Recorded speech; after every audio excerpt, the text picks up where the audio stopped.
have been to the place of Magdala. And after Magdala, we went to Farnacum, Corazin. And we are going now to the Lost City, still in Bethsaida. So these three places, these three cities, as you see, the ruins of the places were big. No? Mga malalaki yung ruins ng city. It was not restored dahil ang Panginoon sinumpa ang mga city na ito. And the last city is Bethsaida. So, kagaya sinabi kanina ni Brother Bernie, si Peter at saka si Andrew ay galing sa Capernaum. But there is an account in the Bible that they are also living in Bethsaida. Maybe because of their profession, which is yung original na lugar talaga nila is Bethsaida, which is called the fishing village. At si Philip din, yung disciple na si Philip ay galing din po siya sa Bethsaida. So itong tatlong disciple were from Bethsaida. At sa mga panahon na to, there is a place na matagal ng panahon in-excavate and it was completed. It is a place which is called Ethel. Ethel. It is on the mountain 2 kilometers away from the Sea of Galilee. And it was the first place which was considered as Bethsaida. Pero, as they continues on researching, the place was proved to be not the place of Bethsaida. Dahil bakit? It is in a hillside, in a hill place. So kung ito po ay fishing village, it has to be down near the Sea of Galilee. Kasi alangan naman, ang mga mangingisda ay pupunta pa doon sa hill para doon manirahan at bababa papunta sa Sea of Galilee. So kagaya ng Magdala, na isa po ding fishing village, so yung Bethsaida din ay isang fishing village, no? So yung place na yon na kanilang unang nakita ay tinatawag pong Gishur. Yung Gishur ay may mga nakita po silang ruins doon from the time King David pa. So it is a place, a city from the time of King David sa Old Testament pa. Ang mga nakita po doon ay sa mga panahon pa ni King David, no? Yung mga nakita nilang mga artifacts. At mayroon po silang sinerch na isang lugar na ang tawag po ay El Araj. Yung El Araj po, hanggang ngayon sa panahon na to ay ine-excavate po. At sa lugar na to, they found many artifacts which will prove that this place is maybe the true Bethsaida. No? Maybe this place is the true Bethsaida because it's near the Sea of Galilee, and the artifacts that were found there, the coins and jewelry, are from the time of the Roman Empire. It is from the time of the 1st century that they found there. So we are going to find this place. We are going there. So ito pong dalawang place na to, at mayroon pang isa, pero hindi na natin siya masyadong isasama dahil hindi na po siya masyadong related talaga. Kumbaga malayo siya sa description ng Bethsaida. So Bethsaida means hunting place. Place of hunting. Now, so that is the meaning of Bethsaida. And we are going to the place where people now are excavating. Marami pong mga volunteers na pumupunta sa lugar na yon para mag-excavate. So maybe if we will be lucky, we will find the place. It's called Bet Habek. No? Yung lugar po na yon. So, yun po yung ating pong pupuntahan. And hope that we will see the place of Philip, Andrew, and Peter. Welcome to their hometown. Ang dami nilang mga pananim dito. Tagana kasi sila sa tubig. Wala sa dagat ng Lawa ng Galilea. Jordan Valley na ito.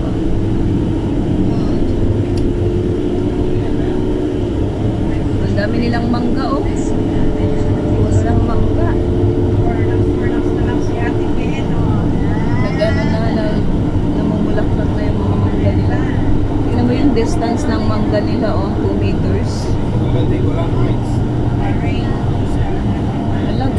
pala.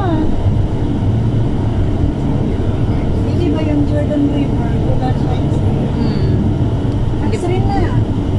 Hindi pa ako nakagasa dyan. Sa Katsrin? Pwede ba papunta tayo? Ha? Nagdamit tayo ng ano Katsrin. Ayaw.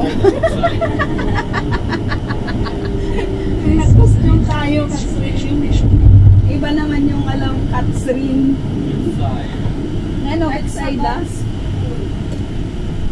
Ito na tayo Betsaida. Oo, pero Hanap natin. malayo kasi yan sa ano eh. Malayo kasi yan sa river. Paano sila Kaya nga, paano naging yun? magkakampo dyan? Sabihin ni Peter, ang hirap naman ito, bumaba tayo sa Capernaum. Pero baka may bagsakan dyan. Diba? Pwede rin, di ba? Kasi daanan yan eh, nang papunta sa Europe, papunta sa ano. Sa Capernaum kasi sila nag-transfer ng lugar. Dahil yun yata ang city center nila. Wala namang talagang nakakaalam. Maliban sa Diyos. Kahit si Julius, ano, Si Flavius. ha? Flavius. Ha? Josephus Flavius. Ayun, yung Betsaida, plain ng Betsaida, dyan daw nagpakain ng 5,000.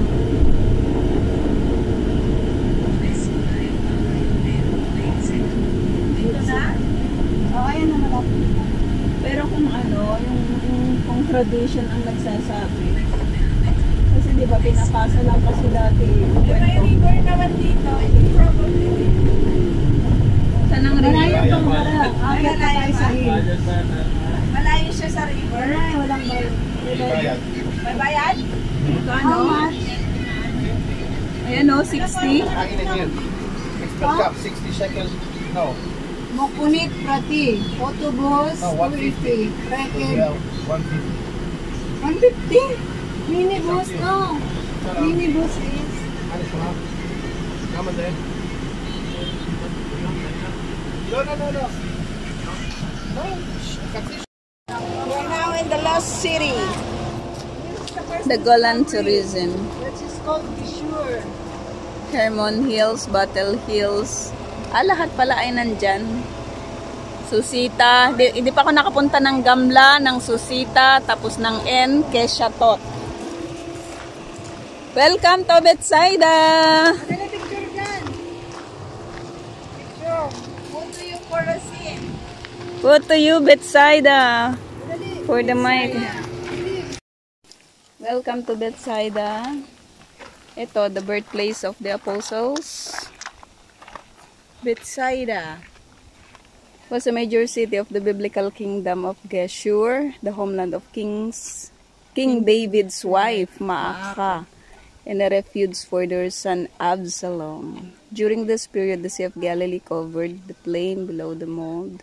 The city was surrounded by a thick wall, and at the east, a massive gate was found which led to the paved square in front of a huge palace. Destroyed in the Syrian conquest of the kingdom of Israel in 732 BCE, Betsaida was rebuilt and inhabited through the 3rd century CE. Birthplace of apostles. Yun, yung sinabi kanina ni Pastora, according to the New Testament, the apostles Peter, Andrew, and Philip were from Betsaida. 4th century CE sources maintain that the apostles James and John, the sons of Zebedee, also lived there. It was in Betsaida that the miracle of the loaves and fishes and the healing of the blind men are said to have been performed by Jesus. And from the town, Jesus was seen walking on the water of the Sea of Galilee. Ultimately, Jesus condemned Betsaida because its citizens refused to repent. Correct? Wag na yan. In 30 CE, Herod's son Philip made Betsaida a polis, or a Greek city. He renamed it Julias in honor of Livia Julia, the wife of the Roman Emperor Augustus and mother of Emperor Tiberius. Remains unearthed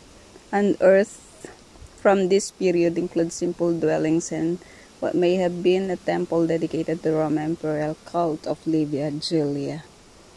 Talmudic renown. In the Byzantine period, the rabbis of the Talmud noted that Bethsaida was a border town of the land of Israel where scholars lived. Its bounty was well known. Rabbi Shimon ben Gamaliel, for example, saw 300 different species of fish there. And Emperor Hadrian feasted on patridges that were captured in the area. Let's go to the mountains, to the Bethsaida excavation project is also talaga USA pa yung nag-excavate. Ay, ano kayang ano nito? Matigas? Oh, matigas.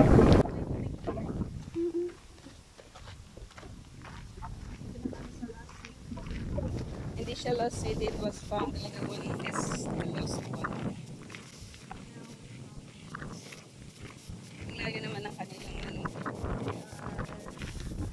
layo naman ng kanilang fishing pero pwede rin, di ba? Kasi baka marami din baga parang branch ito ng Capernaum. Maraming ayun yung Sea of Galilee nakikita. Kaya nga baka branch. Wala. Kasi dito na yung mga Syrian. Ganyan din. Maricos.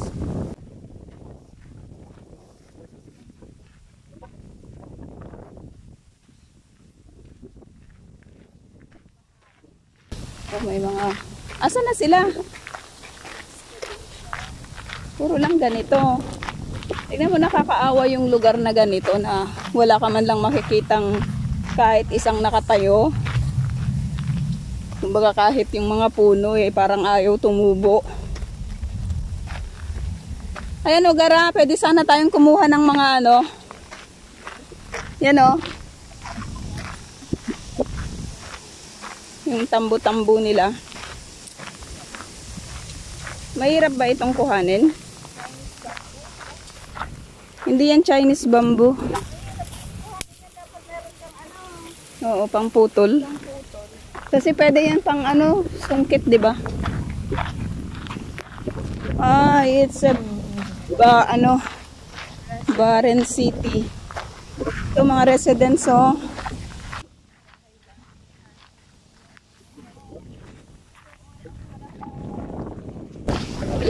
Curse yung mga tao dito. Nagkandamatayan. Lost City. Ayaw nilang mag-repent. Ibig sabihin, masyado silang matataas. Fisherman's house. Jesus was walking by the Sea of Galilee when he saw Simon and his brother Andrew at work with casting nets in the lake, where they were fishermen. Jesus said to them, "Come follow me, and I will make you fishers of men." At once they left their nets and followed him. Mark 1:16-18.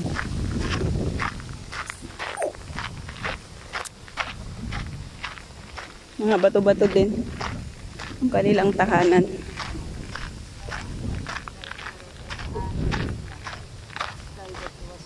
Oh, palace.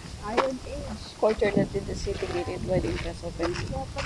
And hall is surrounded by 8 service chambers. The palace is Neo-Hittite Aramean style that was common in the Iron Age, 10th to 8th centuries. Mga na, mas bago na. Eucalyptus ito. Pang kuha tayo ng eucalyptus. Ang baho. Pang to mga ipis. Dala tayo mamaya. Yung mga sanga niya.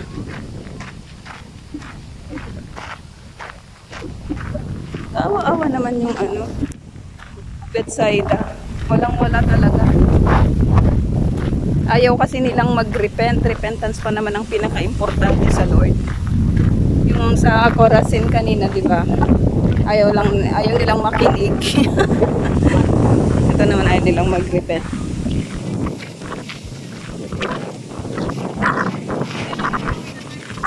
Ala, si Ate Cynthia, bakit ka nahiga? Pupunta sa ulo mo yung ano, init. Upo lang.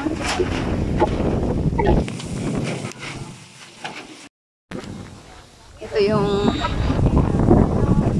pahingahan pag pupunta dito sa Bethsaida. At mula dito ay na-overlook. Nakikita yung dito banda ay Corazin. Ang pinuntahan natin. Yan, dyan siya banda. Makikita. Corazin. Tapos dito naman sa kabila. Beatitude. Yan naman yung kanyang direction. Nakalapit sila. Tapos ito Capernaum. Yan naman banda. Malapit lang din siya, Pastora, sa Galilee. Oo. Pwede rin. Kasi baka walang hindi, tsaka baka walang pwesto doon. Tapos ito Magdala, Mary Magdalene and the other Mary were there. Ayan. Ito naman siya banda. Magdala. Ito Tiberias. Boats from Tiberias, however, came near the place where they ate the bread after the Lord had given thanks. John 6:23. Doon naman siya banda. Ay kita dito mula. Dito yung Sea of Galilee. Tapos ito naman, the Sea of Galilee. Jesus was walking by the Sea of Galilee when he saw Simon and his brother Andrew at work, casting nets in the lake where they were fishing in Mark 1:16. Ang dati. Tapos ito yung puro sea. Then they arrived at the country of Gerasenes, which is opposite Galilee. Opposite Galilee. Ito yung Hippos. The men went off and made known throughout the Decapolis what Jesus had done for them.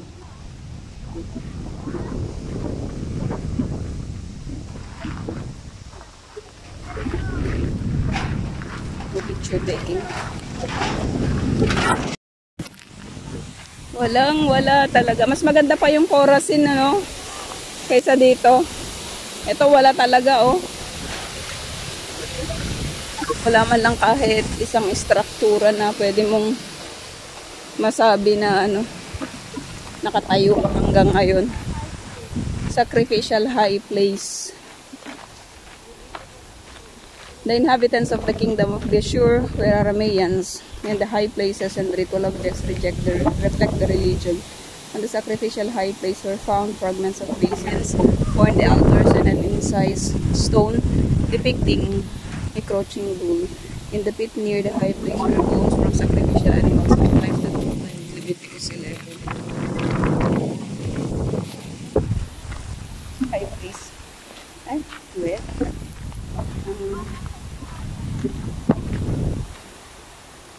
Hindi kayo pumunta sa lumadaan? Nasaan? Doon sa nagpahimuhan nila sa mga lumadaan. Anong makikita doon? Ewan ko. Bakit may snake dyan? Parang snake siya.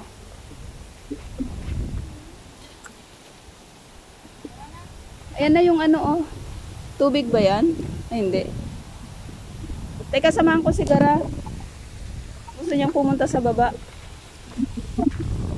Intercity Gate.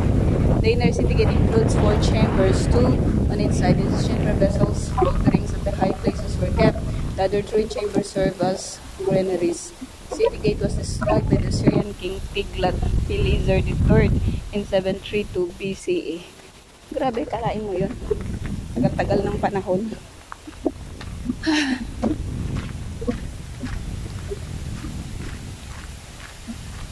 Samahan ko si Gara. Kasi wala siyang kasama.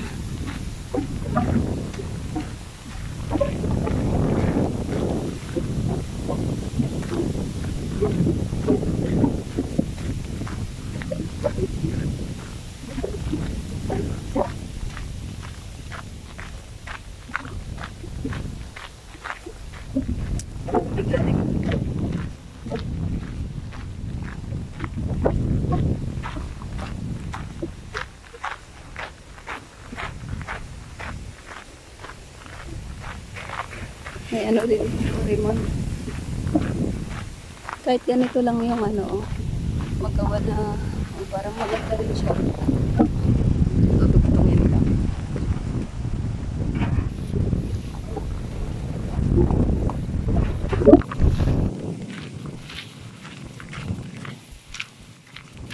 Wala? Wala na?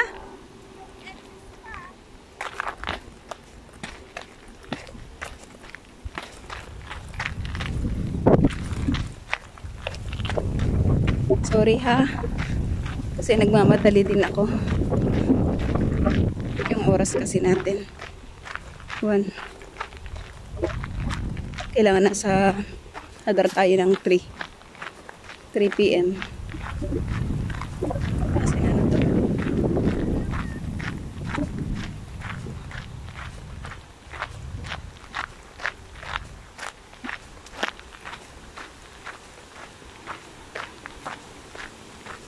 Ano bang meron dito, gara? At gusto mong bumaba? Ang init-init.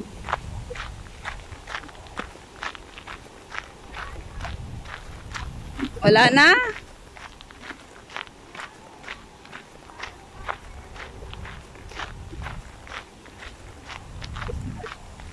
Grabe. Launa ko ng hapon. Pero ang init-init dito. Teka, mag-sombrero pala ako. Maano kasi? Ah? Ano yon? Ano ba yon? Titignan? Anong titignan? Ano yung NMIS pa? Eh, hindi mo pala alam. Tara na. N daw eh, N. English. Hindi naman N. Ayun ko, Pastora. Meron. Tika mo, oh. Grabe, ang red. Wow, red. Hindi black. Hindi black, red.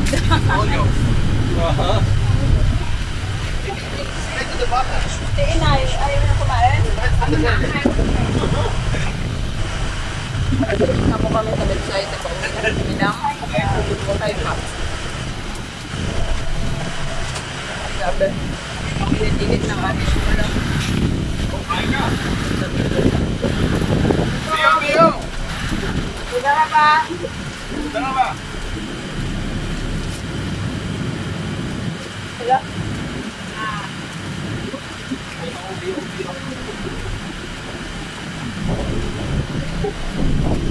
Ay, asyam po.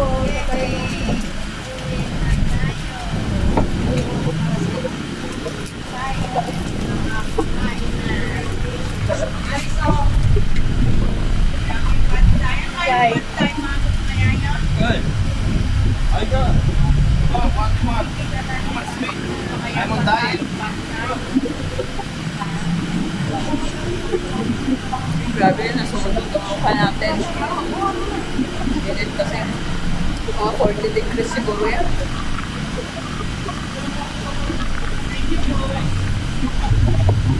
May tubig ka, Angel. Ayos ka lang.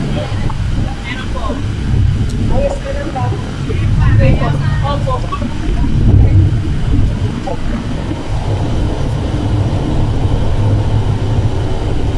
Ha? Ano yung ano ko? Ano na ba? Ano ko rin ko? Okay, bye. Pahinga muna tayo. Slow na. Para may lakas. Hindi ako nakatulog kagabi. Bye-bye. We are not going to travel, we are flying.